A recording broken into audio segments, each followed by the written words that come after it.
And I love it. Oh, I love the guitars hanging on the wall. Wow. Hello, Charlotte. Long time no see. Very nice, right? Since the summer. It's like you just saw me. That's not Fred. You can't fool me. Ah, ukulele. Thanks. You heard me. Wow. I can't even whisper things. Ukuleles on the wall. That's such a better word to say. You can, oh, I see them now. Yeah, yeah. See them? It's Anybody? always wonderful. This is like our secret pleasure, watching all of you fly in from all the different parts of the world. Still something that I am extremely grateful that we get to be able to do because it just seems like I was on a Zoom the other day and I was a little shocked when I asked where the person was from and they were like Delaware and I was like, "Oh," because it just seemed like they were right there. They were right there, near where like I could go have a cup of coffee or something. So this is always wonderful. We missed you in August. We did take August off. Robin was we were together, but we were chilling. So Beautiful time, beautiful time. You guys know I love the beach. And Yep. so anytime I can sit on the beach, I'm happy. Everybody have a good summer. Nice summer. It's amazing how quickly it disappears, goes away. So, we always chat up a little bit before we start the hang.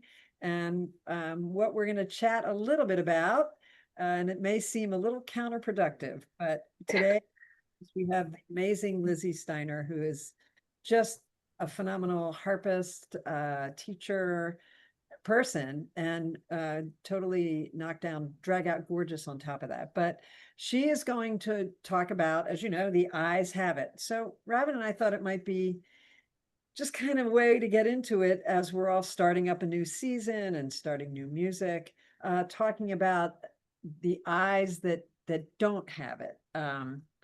What?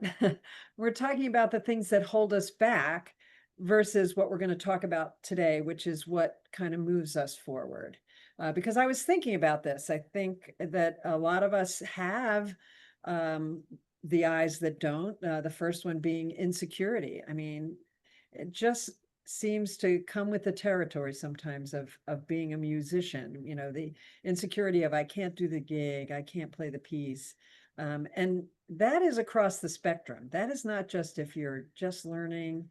That is if you've been playing for years. That is if you're, on stage. I may have told this story before, but I was backstage when I was playing in Richmond a long time ago with Itzhak Perlman.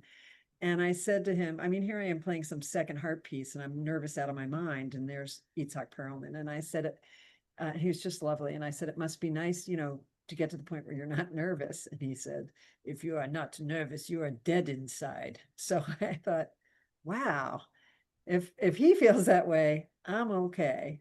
But you know what I mean? When we start to learn something or, sign up for something or agree to play at church, sometimes there's that little thing in the back of our mind, why am I doing this? I can't do this. So that's one of the eyes that don't have it, right? That don't have it. And you also there's the isolation.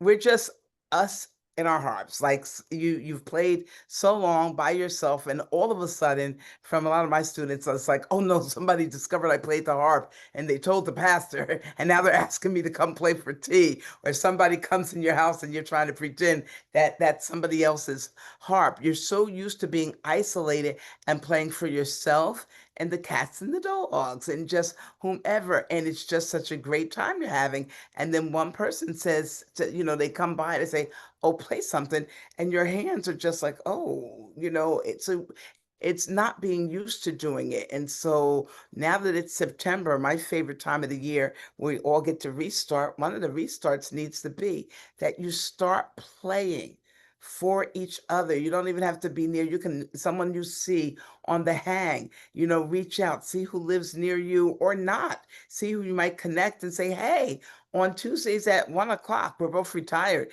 Can we play for each other over Zoom?"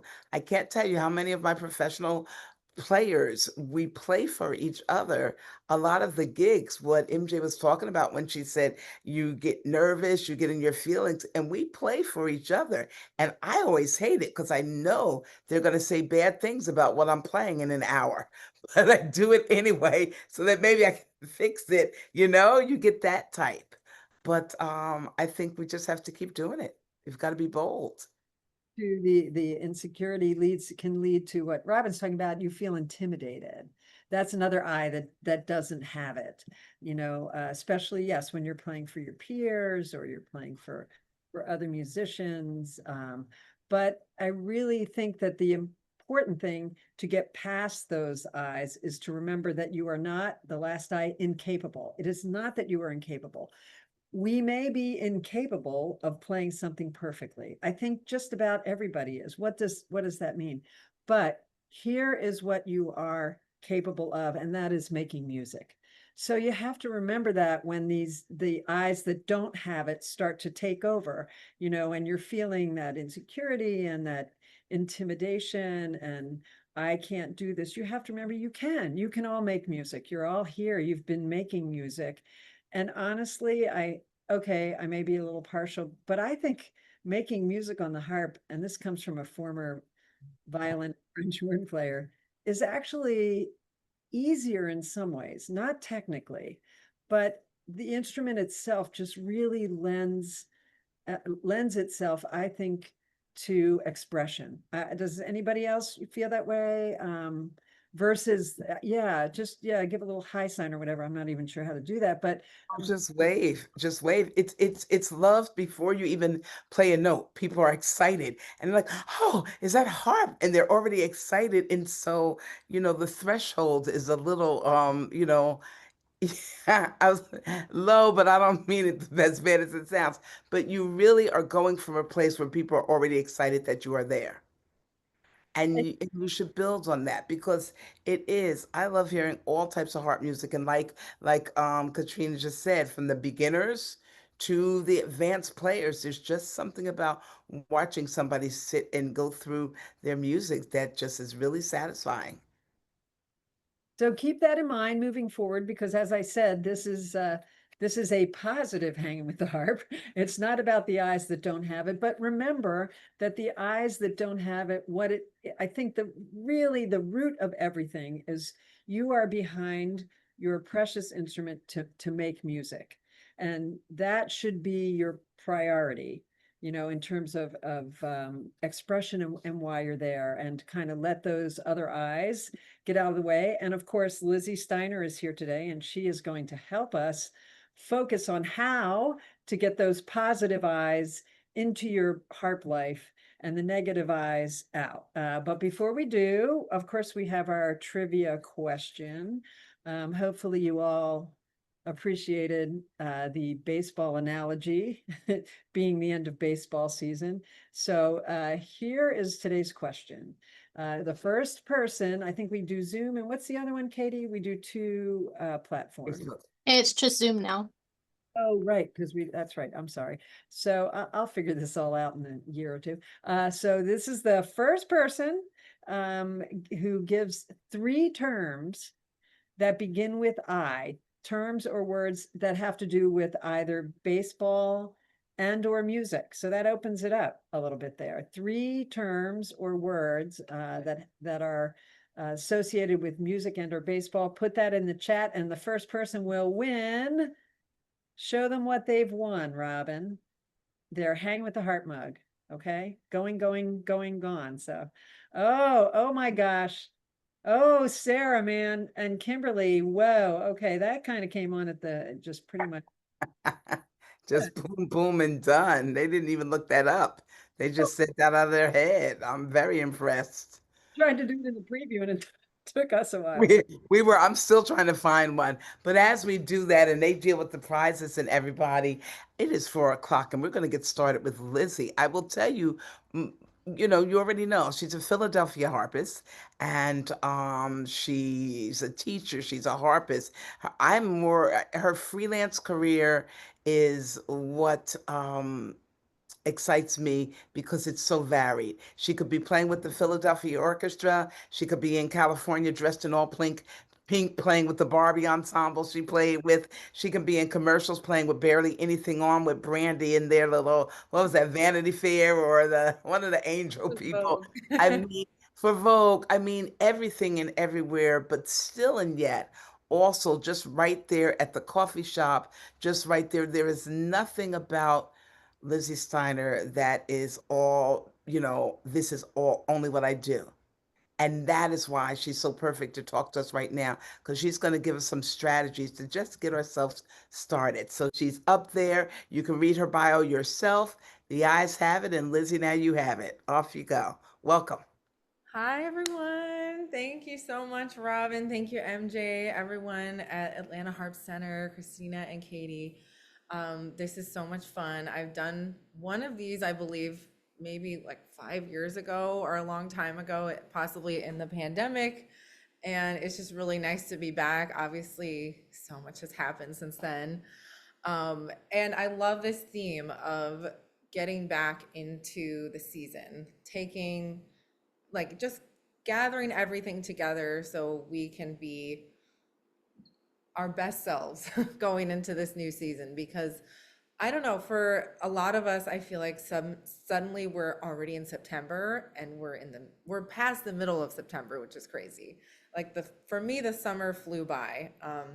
So I'm already in the thick of everything. I'm trying to make sure that everything is organized. I can show up to all my gigs, all my teaching, and just feel super, super calm and collected and cool, hopefully.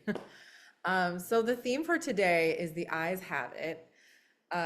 Robin and I worked on this together and came up with this because it's just nice, especially honestly, when memorizing music in particular, I like to create little mnemonics or things of alliteration to make sure I know, okay, what are my focus points for the whole year? Because if you don't have a focus, you can just get completely distracted and scattered. And I know we've all been there, right? So we wanted to talk today about getting back into playing, especially if you've taken a break over the summer. Probably a lot of you were traveling, hopefully, or maybe not practicing as much. And I know I was very lucky to be able to travel a little bit, and thankfully not even with a harp this time. I could enjoy myself, which is so, so rare. So I allowed myself to really, uh, you know, take that break that was needed. Let's see. I'm going to, okay, do that. All right. So we're all set. So there is a handout that you should have received either, I think in the email, maybe it's in the chat. I know it was sent out in the email. So I'm kind of going off of that, and then I will add in my own little notes, and feel free to jot things down and really use it as a guide for getting back into gear. So with everything we've been, just trying to make sure is all set, the first thing you need is your inventory, right? The first I. We need our harps, of course. I know you all have those. Thank goodness we have the harp. Hopefully, it's fully strung. There's no issues on your harp. Knock on wood. It's working well. It's in good shape. That's obviously the most important thing when we're doing any of this kind of work. But the most like practical place to start would be your equipment. So, do you have everything you need to go and play for others? Maybe it's a gig, maybe it's a concert with an orchestra, maybe it's you're going to a student's house and teaching them there. We all need to have our stuff, right? I'm very attached uh, to my possessions. I don't know if any of you guys have ever seen those like what's in my bag videos, but I'm a millennial, and I always thought like if the Harp Center or Harp Column should totally do a series on uh like I'm Lizzie and this is what's in my heart bag, because I always want to know like what do people carry with them like to their gigs that makes their life easier. And we, as harpists, unfortunately we're already schlepping a giant instrument. Um, so with that, we need all these other things that come with it. And it was so funny. I did the classic thing the other day where I went to a gig and um, I had been using my harp bag. Here's my bag, right? My little backpack. I had been using that bag for another trip, which I never do. I always use this harp bag for just harp gigs. But this time I had been like, oh, I can just use it and take my toiletries and some clothes. Huge mistake, because then I got to a gig in another state and I realized I forgot my strings, which was so silly. So when you do that thing of like changing bags, like I'm just never doing that again. I'm gonna make sure I'm only using my harp bag for my harp performances, and that's it. Because this bag truly it's just got everything in it, right? So um it's funny because I love that this is like, I'm so spoiled because I live in Philadelphia and I have the Virginia Harp Center Haddonfield right across the street, or not across the street, across the bridge from me. So I have like 15 minutes away. I am very, very lucky. I can just drive and get whatever I need, like strings, music, a tuner, a pickup, all of that, because uh, I think that's such a rarity if you have like a local harp store. Most states do not have that. So, I mean, we have online ordering and now it's so fast and everything, but growing up, like I grew up in Seattle, Washington, and back then it was only the Enchanted Harp, which is, I believe, in Tacoma, which was still at least, I think it was at least, it was about an hour away at least. And that's on a good day. So sometimes you might be like, really like, I'm so lucky I have that. I can just pop over and before a big recording or whatever I'm up to, I'm like, let me go re-up on my strings, right? So in terms of inventory, we want to make sure we have everything we need, which are, of course, you have your strings. I mean, I'll just literally, I feel like Mary Poppins or something with this bag. So I keep them in this little mesh bag I got years ago that I love. You go to like a stationery store and get one of these. And then, of course, you need your nail file or clippers. So got all of that, your tuning key, obviously. I added a change of shoes. I try to keep a pair of harp shoes in my bag at all times, just because you never know. Sometimes I'll move the harp in shoes that are comfortable but not harpable. So there's a thing. Of course, your iPad charger, harp picks. I am really obsessed about those extra batteries and pickups. And thankfully, again, shout out to the Virginia Harp Center Haddonfield, because they have those the the pickup, right, that we all use for your tuner, right? And these things are, and no fault of anyone, but I think just they're made to break or something. They always are breaking. So I try to keep two of these on hand because when you're tuning up with an ensemble, you don't want to be that harpist that's like, can everybody stop playing so I can be a diva and tune, right? I really don't want to do that. I want to just tune quietly, have my pickup, and then keep it moving. And what else do you have in your bags? I always have a snack. I literally have my snacks. I have a portion of my bag that has that. And just physical inventory is super important because there's too many horror stories. I know we all have them where they could just, you could be up a creek without a paddle, to put it mildly. Stuff. Lizzie, somebody wants to know what you mean when you say harp shoes, and also what tuning pickup do you use? Now, everybody knows we don't necessarily interrupt when people are presenting, but because of the nature of this, I'm going to give her questions, not all of them, but because she was in her bag, we'd like to know what do you mean about the shoes and what tuning pickup do you use? Okay, great questions. No, I love asking the questions during, because I figured I'm gonna be just firing off a ton of information anyway, and I would love for it to be as interactive as possible and more of like a conversation. So, I mean, I'm super traditional with harp shoes. Like, I believe, first of all, you should be able to play harp in anything. And I'm specifically speaking about a pedal harp. I can, try to play in sneakers. The biggest thing is you don't want a thick sole. Like, you wouldn't want a platform shoe to play in. So this is like my beat up harp shoe, but it's got this like cute little heel, and it's a block heel, which is really comfortable. And then it's got like it's just a thin sole, and it's also not open toed because that's not my favorite. But on the other hand, you might play a fashion week event and play in 4-inch stilettos. So, but again, I'm not gonna move the harp in those. I'm gonna move the harp in my comfy shoes and roll up and then change at the event. And then the pickup I use is literally, I got it in Haddonfield, and it is, I think it's just a Korg, just a Korg tuner pickup. And I love these. You can get them on Amazon too. Like, they're just super convenient, and I think that is, it also just helps you tune more accurately. And then I had to add, like, in terms of inventory, for me, I always keep a list of things. If I want to buy something, I just put it on my phone and think about it instead of just buying it, because it feels much more responsible. Uh, but my dream inventory piece right now is the new harp cart. So the Harpo, I've got my eye on that, and I know they have it at the Harp Center. And I think they sell out quick, so I have to like send Megan a message, because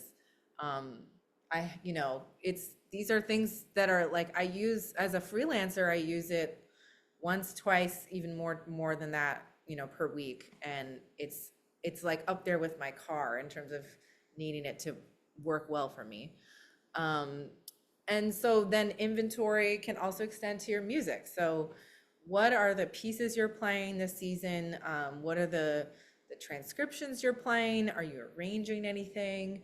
And where do we find all of this? Because we live in kind of a funny time where I remember growing up, you could go to music stores with physical music. Like, that was a lot more common. Sadly, it's not. It's so rare. And that was the other thing I was going to note. Like, you can still go to VHC and you can thumb through music, which is really nice. And I mean, the only other place I can think of is like not Hal Leonard, like a Guitar Center or something like that. And they never have harp music. So where are we finding this music we want to play? And now I'm in an age where, like, I get requests even while I'm on a gig, and I try to, if I deem it doable, I will buy the music and sight read it right there sometimes. So I did want to include like some of my favorite places to search. Harp Column Music is incredible, and obviously Virginia Harp Center. And I think they do have like PDF downloads. And the two apps I use the most now for buying sheet music are musicnotes.com and MuseScore. So Music Notes is incredible. It's like a comprehensive library. I pay the membership because I churn, like I'm consuming so much music. And the membership is great, and but you don't need a membership. And I believe things are like $5 or something per piece of sheet music. And then Music Notes is like, if you want the official arrangement, like a published arrangement, you can go there. And I will just search. Sometimes they'll have harp versions, which is really nice. And then MuseScore is the other one I use a lot, which is a free platform. Like, you can write music on the site, and then you can also upload your own arrangements. And that platform has the most. It's just, if I there's some weird song that I like heard, that I'm like, oh, probably no one made any sheet music for that, I will look it up on MuseScore, and that is like just been a gold mine, especially with modern pop songs. And then the next thing I wanted to discuss was, what if you don't even have the sheet music? Maybe the sheet music doesn't exist, which is the case for so many, so many songs that are out there. And now I'm in an age where weddings and, most of my gigs are requesting me to play things that haven't been yet arranged, or there's nothing in existence. So where do I even go for that? I think Katie's gonna put it in the chat, but and it's like not sponsored at all. I just love this app called Chordify. And this app is amazing because you can I was gonna screen share, but maybe I can just show you on my iPhone. But it's just this little app. And then let's see, you can type whatever song you want and then start searching it. Let's see if it's gonna show. So I just searched the song by SZA, this artist I love, and then it shows you the chords right in the app, which has been the biggest. It's just like the most fun. It's kind of like a game for me now. I'll just play. It's a clean version. Don't worry, Robin. I made sure it was clean. It'll just play for you, and you'll see the chords going by. So you have F major 7, or F minor 7, major, E major 7. Sometimes they're not totally accurate. And then you can also change the tempo of it. So I'll practice with it. You can set it at 75. You can set it down to that. And then I will just simply start playing along with it instead of sheet music. And I think that this has been the best way to train your ear, right? So I'll just pull it up on I wish we were fancy, I'm not fancy enough to have this set up. We tried to make it work, but I think with all the things going on, it was just a lot going on. But we have, if you're just working with an F7 chord, and then we have a G major 7, back to F7,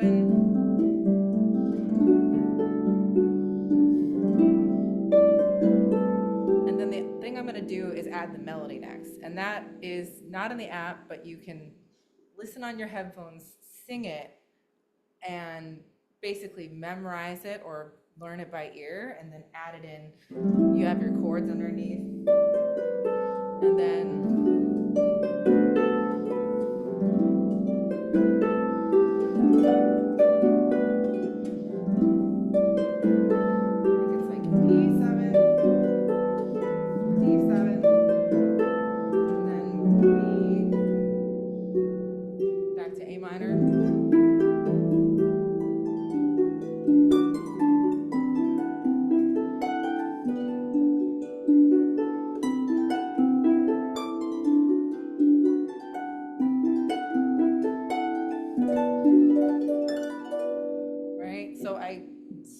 I just came up, not just now, that's not something I learned just now, but I came up with that with just simply using the chords. And this whole process really changed everything I've been doing, because then I freed myself from the enclosure, right? That is sheet music. It can feel limiting, right? Like if I have to play every single note on the page, I never get to add my own voice, right? But if I want to experiment, improvise, there's some I words in there, and I could just start, if there's a song I like and I hear it, and even if it just dropped, I can just go to this app, and I think it's AI, or it uses AI to analyze the chords in some scary way, and then I just can play it. And that has been the most motivating thing for me in terms of expanding my repertoire. Well, and So, let's see, with the app she's using, with the Chordify, so she's over there playing SZA, but I want to play the Rakes of Mallow. And guess what? You can literally type in any of these songs into that app or just into your computer to get the chord symbols, to get the chords, to play along with. And what I really think she's talking about, and I want you to notice, she's going throughout the handout. So now she's got a little bit of inspiration with what gets her going, innovation with the different apps that are out. And by the way, everything that she mentions, because she's a Philly girl, when she says Virginia Harp Center, that's what they call Haddonfield, which is, by the way, New Jersey Harp Center. But Atlanta Harp Center also has all of these things. So you can get it from any of the stores there. And you also, as you're listening to our artists, and I'm so excited you're here, Lizzie, as you're listening to her, I want you all to just think, okay, I don't know who SZA is, but I know who, I don't know, Elton John is, or I know who, folk harps are. I want to get all the music from New Zealand. You literally can type these things in. You will find it the same way on Chordify that she slows it down to play. You can do that on the amazing slow downer. My kids do it on something free that I don't even know what they use. And the reason I tell you about it is anything you want, type your question and so much will come up. Only do the ones that are for free. Okay. Go on, Lizzie. You're going to tell us, I'm going to ask you, you have under inventory, even though you've been all the way through, practice journals. Do you use them? Should we be getting practice journals together? Yeah, that was my next point basically was your calendar and your practice journal. So ideally they can link up in some way. My one of my most productive periods was when on my Google Calendar I actually made a practice session for myself every day in my Google Calendar. I don't have that at the moment because my schedule is so crazy, but at least in the pandemic I was doing this, and it was like every morning at 10 a.m. I had an appointment with myself to get my butt in the chair, as we say, and practice.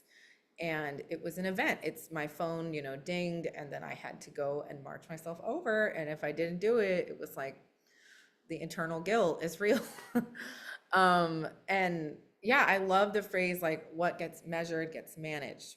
So if you can try to measure, like at least jot somewhere in a notebook or even download a practice journal online or buy a physical one.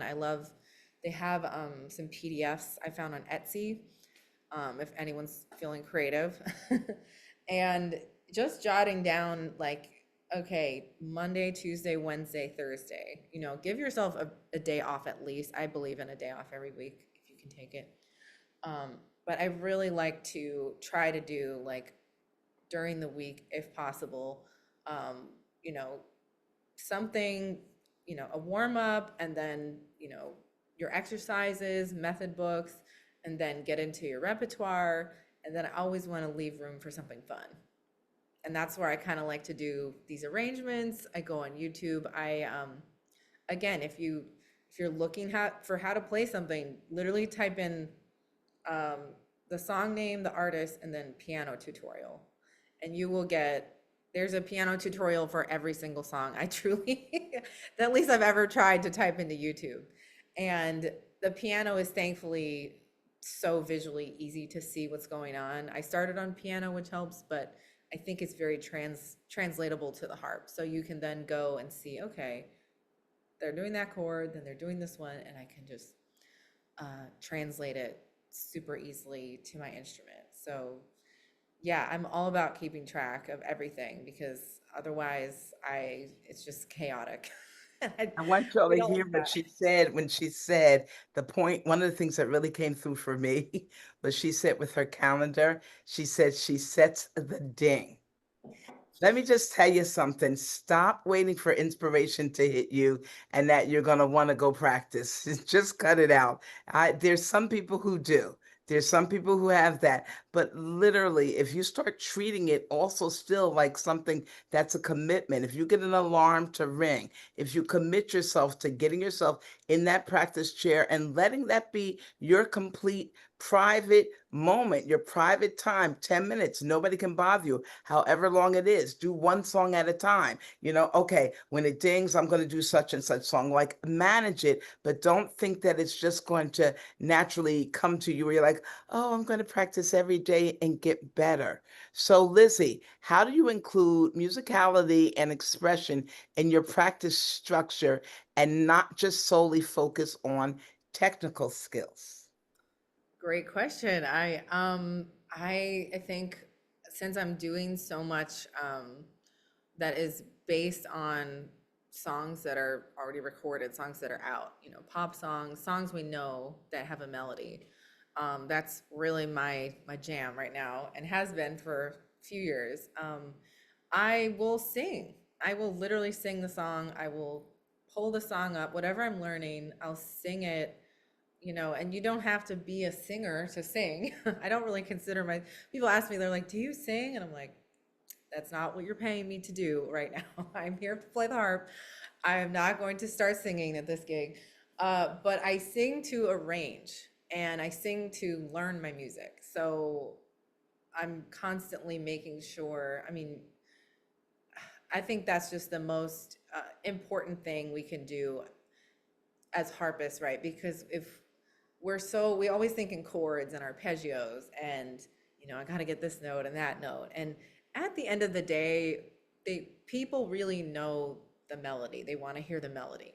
If it's a folk song, if it's, you know, a modern pop song, if it's a standard from the 40s or the 50s, like any song it is, like that stuff sticks in your brain and your soul so powerfully. That's what moves us. So if I can really learn that on a physical, like a body level and in my ear and then in my fingers, it's all gonna like work together and sound.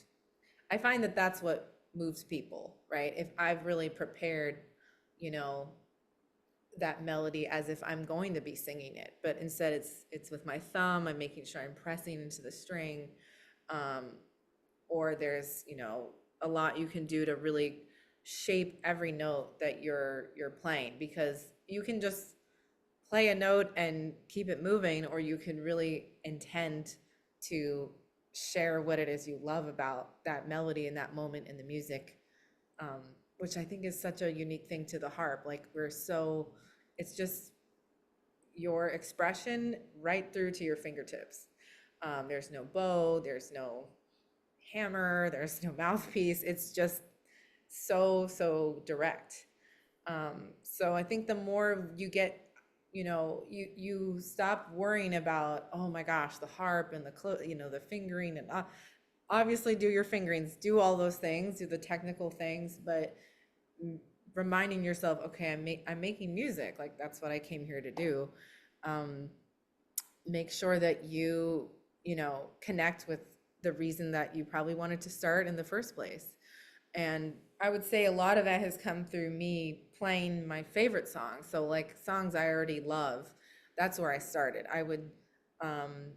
Which segues into our next thing, which is inspiration, right? Like what inspires you to play? What inspires you to go, you know, learn more music? I'm super grateful. I'm at a point where I can kind of like, I, I'm being asked to play things that I am becoming hopefully known for, or I'm I'm trying to form my own sound so that people really know, oh, that sounds like Lizzie. Like that's a song we know she loves that artist, or like, oh, she really likes that style of music, so we're gonna call her for this gig. And that's because I've been very intentional about learning and arranging the music I am honestly like obsessed with.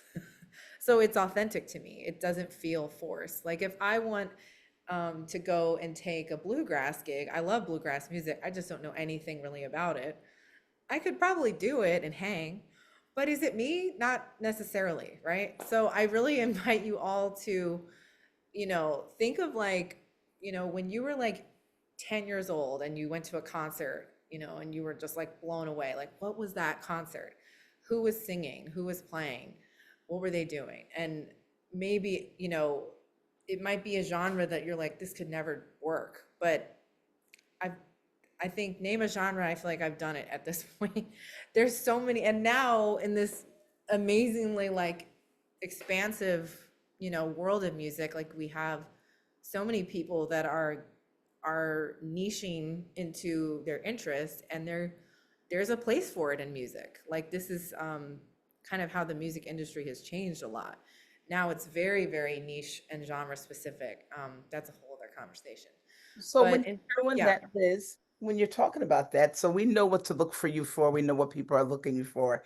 You've got seek places and events to share your music. What now? Has that changed a lot, or how would you advise people who, okay, they've got their set, they've got the type of music they know they want to do. How do they seek out places and events? I would say so. I wrote down a few places to like if you have a program that you learned, or maybe you learned like 45 minutes of music and you just really want to share it. To a few things that have been really transformative for me throughout my whole life. I started doing this in high school, but I would volunteer at retirement homes and I would just cold call them. And you had to look them up in the phone book. Okay. And now you can just Google it and you can email them. But I think there's nothing wrong with a phone call. And you can introduce yourself and say, "Hey, I'm a harpist. I've been playing for such and such years," or don't even really need to say that. "I have this program of therapeutic music I would love to share. Do you need any performances, or do you need maybe music for an event, or in the lobby or something like that?" I've done that. I've played in hospitals that way. You can do wellness centers. Another big one I've done was yoga classes. That was big for me when I was first improvising. I did a 2.5 hour long yoga workshop. And there was all this specific music that they actually needed that was of a genre. And actually, Kim Robertson, amazing harpist, she had done some of that kind of music. And I listened to a recording of hers for inspiration. And then I just basically transcribed those songs and then improvised on them. And that was my first time improvising publicly for that much time in my life. And it was like totally changed the game for me. I was like, I can do this. Number one, I can do this. And, if there's a teacher sharing what they're doing, there's people who are a captive audience, but they're also there for the yoga experience. That was a really great space for me to share the harp. And harp sounds so good, and like when there's like the wood floors and things like that. I've really loved playing at retirement communities. I've played in an AIDS hospice before. That was extremely powerful and really just changed my outlook on what it means to be a musician, what it means to share my art. And it can be actually more nerve-wracking than a recital, in my opinion, or a concert, because in some ways, right, you can really, because you feel very there's no pretense, there's no like I'm on stage and everyone else is there. It's a shared experience. So those experiences I recommend to everyone. They've totally changed my life and made me the player that I am and the musician that I am, and they guide and shape everything I want to do. Well, I Um, think what you're saying is there's still so many places, right? We all are in so many different places. And if you just pick up the phone, if you call, if you search them out, I know that if everybody even raised their hand, you would still have everyone who would say to you that they go places to play, and people say, "Oh my gosh, I've never seen a harp before." As long as they're saying that, we are in really, really good shape. And as we get winding towards the end of this, someone wants to know, and I think it's a great, great question. I like that they asked for some tips for improvising, but even better, I like that they say, what are some tips and tricks? So is there anything when you first started improvising or anything that you can say to everyone here who maybe hasn't done any of that, that would really just give them we want some instant gratification, Lizzie. So Okay. how are we gonna learn to improvise here over, Twinkle Twinkle? I think, I mean, the harp is great because it's called it, like I say, set it and forget it, which is more applicable with pedals than levers necessarily. But if you're in the key of A, right, or something, you can set A major, and maybe you know your chords are what, A, D, and E. Just know your triad shapes. And what I was doing in the yoga class when I was first doing this is I was really playing triads. I wasn't doing anything fancy. I wasn't doing seventh chords, nines. I wasn't adding much of anything. And of course, the glissando. Why do people see you with the harp? They want to hear a glissando. Like I have been playing, it's every variety of situation. And I think if you show up with a harp and you don't gliss, it's like people are like, oh, okay. They really want to see that. So know a pretty sounding or cool sounding gliss. Maybe it's not diatonic. But okay, like for example, this piece I was gonna play, this arrangement, it's in G, right? So I'm in G major. It's this pop song by Kali Uchis called Telepatia. And then this basically those are the four chords, right? I can play a G major gliss. Love that. It's gorgeous. I'm gonna mess around in my, when I'm working on it to see what pedal can I move, what lever can I move to make it sound even more zhuzhed up, right? Like, so I found the C flat, just one pedal, and I already have like the most like captivating sound to me, at least. And people always respond to that. I start all my sets off with that, and know your special, like it's like your secret weapon. And you can do this on a recording, you can do this anywhere. Like if it's in a key, I know, okay, I know I like this gliss setting and I like these voicings. Right, so I'm gonna play basically, if it's G major 7, I'll do, right, that's my root chord, and then I'll do the next inversion, and if I'm gonna improvise, the most basic way without thinking about scales is just know every version. I'm just gonna play those notes in that chord, right? I'm just gonna play B, D, F, G, and any variation of that. So I can play any B, D, F, G.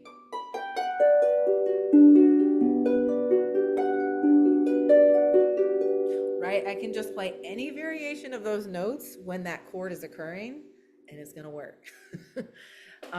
That's kind of where I started. And then you can add extensions, you can add cool scales, you can when in doubt, just go pentatonic. Like that is the beauty of the harp. We can always make some beautiful gliss setting. You can do it on lever or pedal, and you can truly rock out. And if you know your chords underneath, and then maybe, okay, I want to change the tonality of the gliss at one point, I'll just flip a lever, I'll flip a pedal. Sounds totally different. And you could really have a huge palette of expression that way. So thank you for that question. Obviously, I can talk all day about that. So I'm going to try to rein it in. Yes, and like she said all day about that, if people are interested, the improvisation, it might be and it could be easily a topic for the future.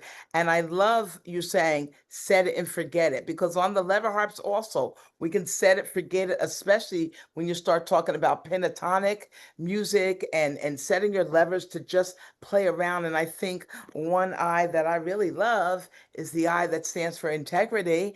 And that means that you really will do the work. So you have to be at home practicing it. And I don't know about you guys, but I know I'm very judgy. And I'll sit and no one is here. And I'll be practicing something. I'll be like, oh, that's terrible. And I'll stop.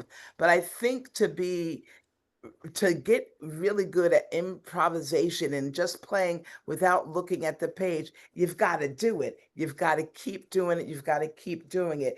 And I'm excited because so she's told us to check out less familiar genres when she says like go outside the box, look at things. I want to remind everybody that Lizzie is one phone call, one Zoom away from coaching and private chattings. But right now, does anybody have any questions up? And there's her information right up. Does anybody have any questions we can get her to address in the next couple of minutes and Hey, Robin, answer it? Yes. Yay, you're back. I was trying to talk a little earlier, but I couldn't get in. I just wanted to mention when you were talking about including musicality, I know we have a lot of Bulletproof musician fans. I'm sure we do. If you're not a fan, you need to check him out. We've had him on before, but it may be time to have him on again. His last, I think this last Sunday, or maybe the Sunday before, he interviewed a pianist, Graham Fitch, who talked, yeah, Robin, he talked about this and he talked exactly about what you were saying, Lizzie, about singing the melody to find the phrasing. So if anybody wants to check that out, just go on the Bulletproof Musician, and it's a long one. His first Sundays of the month are always long, but it's very fascinating, and he talks about just what you asked about, Lori.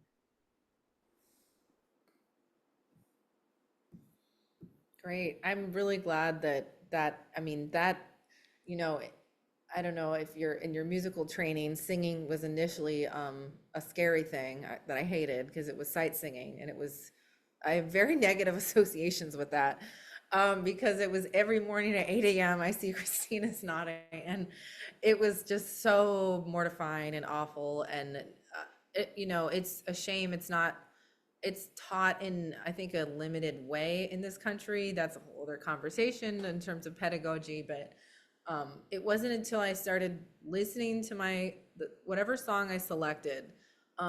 Listen on headphones is really important, little earbuds or whatever you have, and slow it down. There's that other app, the Amazing Slow Downer, that Robin introduced me to. That's what I use when an artist will give me a track to play on and there's no chords. Often they don't even know the chords themselves. Because they just have a great ear and they just create stuff, which is so cool. But I will just take that and slow the track down a little bit and sing it.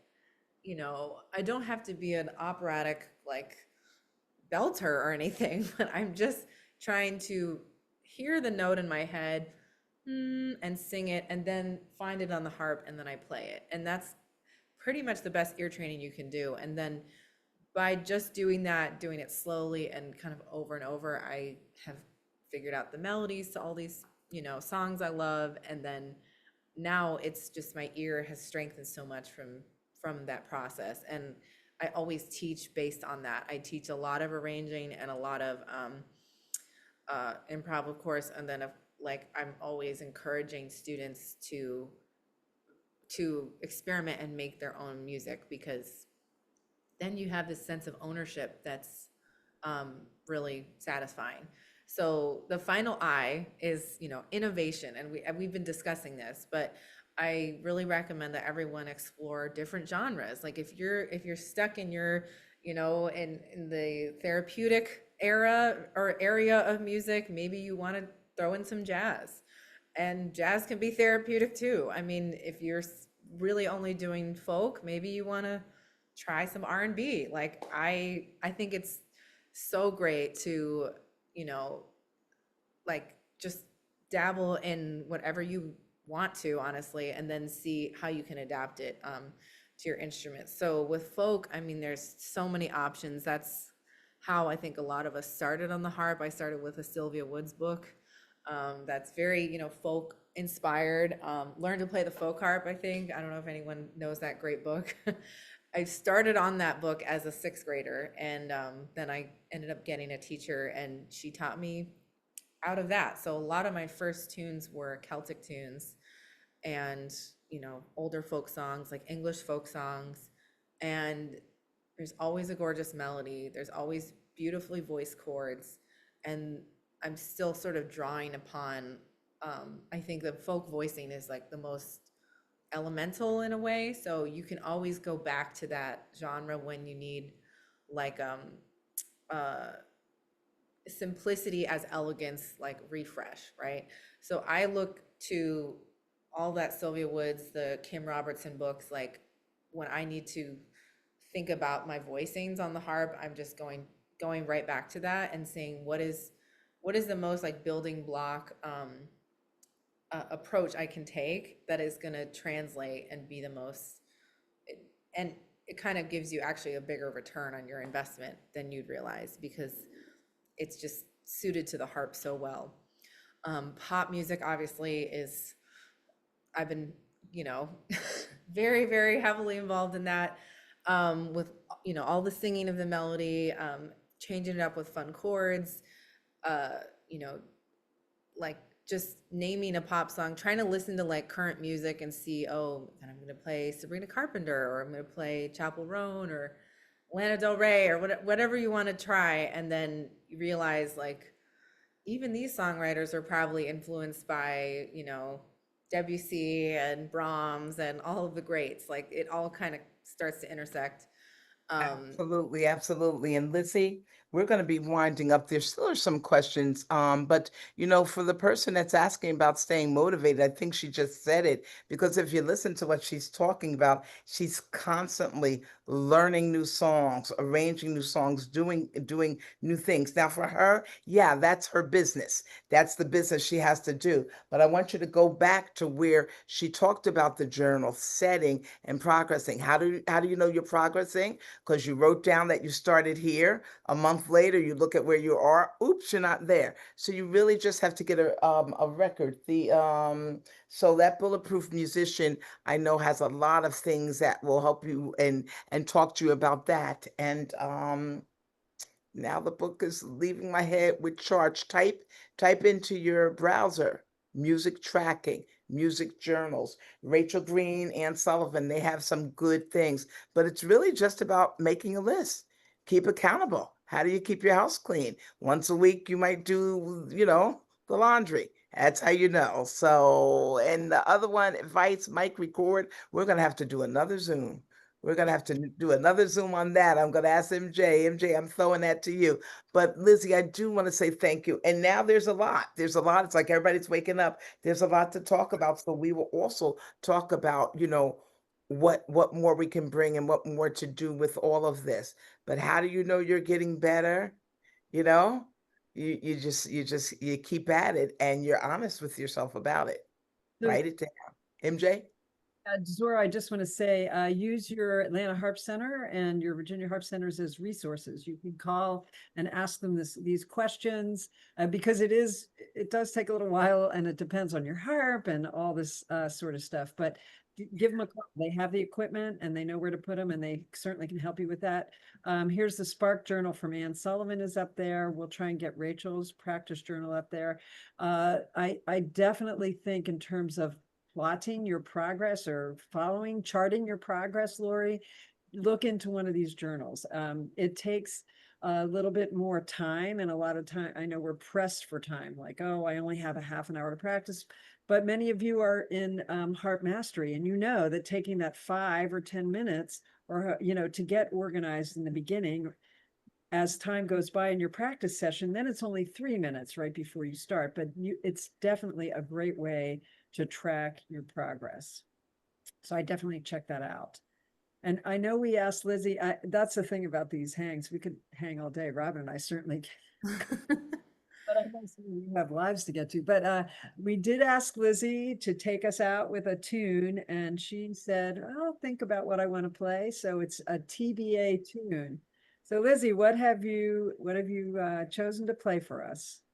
Oh, I think I'm gonna keep going with the piece earlier I was demonstrating, which is called Telepatia, by Kali Uchis. It's a song that came out in 2020, and it's in Spanish, the song, and I'm obviously not going to sing, but this was one of the first arrangements where I felt like I was really kind of getting out of the box and, has a little bit more of a groove. And I'm employing, a lot of pentatonic scales in it.